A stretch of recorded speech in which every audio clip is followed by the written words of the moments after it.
آپ بتاتے ہیں آپ نبی علیہ السلام کے گستاخ ہیں جو نبی علیہ السلام سے آپ مانگ رہے ہیں، حالانکہ ہمارے نبی علیہ السلام ہمیں یہ تعلیم دے کے گئے ہیں کہ ہر مشکل اور پریشانی میں اللہ سے مانگنا ہے۔ یہ لا کے جعلی روایتیں مصنف ابن ابی شیبہ سے، جی ایک بدو آ گیا، عرابی آ گیا، اس میں عامش مدلس ہم سے روایت کر رہا ہے، وہ جعلی روایتیں ایک دور کی کتابوں سے پیش کر رہے ہیں، وہ جعلی روایتیں ایک دور کی کتابوں سے پیش کر رہے ہیں۔ بسم اللہ الرحمن الرحیم، السلام علیکم جی دوستو، آپ نے دیکھا اور سنا اس کا انداز گفتگو کہ تم نبی علیہ السلام کے گستاخ ہو کہ آپ علیہ السلام سے مانگ رہے ہو، اور ایک جعلی روایت، ایک بدو آیا اور دور کی کتاب، 1 منٹ میں 3 جھوٹ اس نے بولے ہیں۔ اللہ تبارک و تعالیٰ کی جھوٹوں پر لعنت ہو، یہ جعلی روایت نہیں۔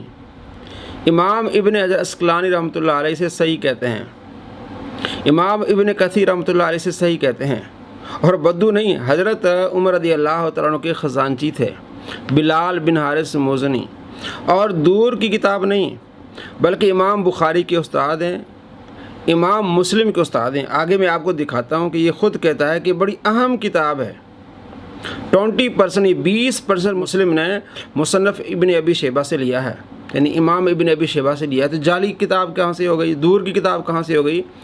تو اس طرح کے جو جھوٹے لوگ جب تبلیغ کرتے ہیں تو عوام کا بیڑا غرق کرتے ہیں۔ اور میں آپ کو یہ دکھاؤں گا کہ یہ عامش مدلس کی جو بات کر رہا ہے، اس نے اپنے ریسرچ پیپر میں بھی یہ روایت ڈالی جس میں عامش مدلس ہے۔ سوال پہ جو حدیث کی جو سب سے بڑی کتاب ہے، جو مسند احمد سے بھی بڑی ہے، وہ ہے المصنف ابن ابی شیبہ۔ یہ سب سے بڑی حدیث اور آثار کی کتاب ہے، 38,000 احادیث اور آثار ہیں مصنف ابن ابی شیبہ میں۔ یہ کوئی عام آدمی نہیں ہے، امام بخاری اور امام مسلم کے استاد ہیں۔ امام ابن ابی شیبہ المتوفی 235 ہجری، بلکہ صحیح مسلم میں 1500 حدیثیں اس شخص سے ہیں، یعنی 20% صحیح مسلم کا اس بندے نے روایت کیا ہے۔ امام مسلم کے یہ استاد ہے امام ابن ابی شیبہ۔ جی دوستو، آپ نے خود دیکھا کہ کس طرح تعریف کر رہا ہے مصنف ابن ابی شیبہ کی کہ مسند احمد سے بھی بڑی کتاب ہے، امام بخاری کے استاد ہیں، امام مسلم کے استاد ہیں، 20% امام مسلم نے ان سے لیا ہے، تو یہ دور کی کتاب کیسے ہو گئی؟ کتنا بڑا جھوٹا ہے۔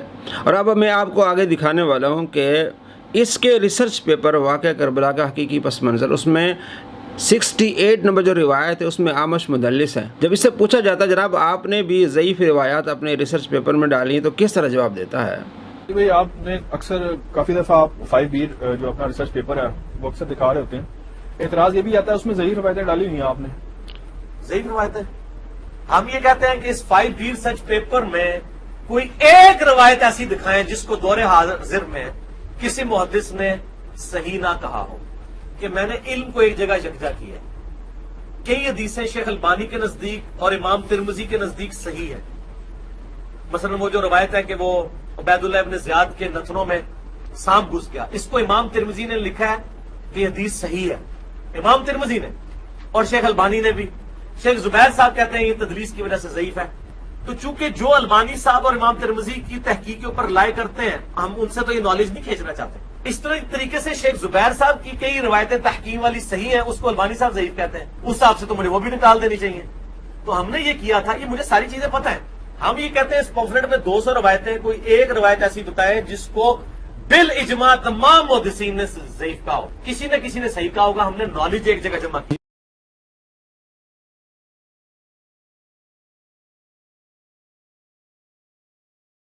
جی دوستو، آپ نے اس کی ڈرامے بازی دیکھی جناب۔ اس ریسرچ پیپر میں کوئی ایسی روایت نہیں جس پہ تمام محدثین متفق ہوں کہ جناب یہ جو روایت ضعیف ہے، تو ہم نے علم کو یکجا کیا ہے۔ جھوٹے انسان، کیا اس روایت کو تمام محدثین نے ضعیف کہا ہے؟ ابن حجر عسقلانی رحمۃ اللہ علیہ وہ صحیح کہتے ہیں، امام ابن کثیر صحیح کہتے ہیں، البانی کی کیا حیثیت ہے ان کے سامنے؟ اور جو آپ اپنے ریسرچ پیپر میں لائے ہیں عامش مدلس انسی روایت کر رہا ہے، وہ جعلی کیوں نہیں ہے؟